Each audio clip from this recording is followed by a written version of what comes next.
यिनीहरू कसरी चाहिँ यिनीहरू थाहा पाउँछ भनेदेखि यो सरकारले भट्टापट्टि माई सम्बन्ध लाग्यो चाहिँ गिरीबन्धु निकाल्न लाग्यो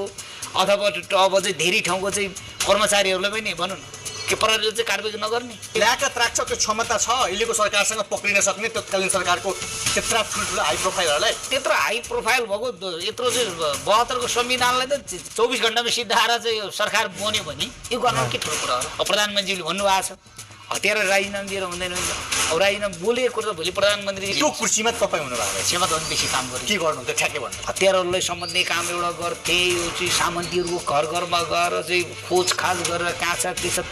तुरुन्तै काम गर्न कति टाइम लाग्छ भनेको गिरीबन्धु कहाँ छ भुटानी शरणार्थी कहाँ छ ललित निवासको कहाँ छ कि ठुलो कुरा हो र भट्टापट्टि त्यो रिपोर्ट परे मान्छेले ल्याएर चाहिँ बरु राम्रोसँग सफा ठाउँ झारखालतिर बरु सफा ठाउँ बनाएर सिसी राखिदिएर चट्ट चाहिँ डल्लप सल्लप राखिदिएर बरु राम्रो खालको 10-20 हजारको खाट ल्याएर ल हजुर यहाँ बस्नुहोस् केही गरेन त बरुबाट हामी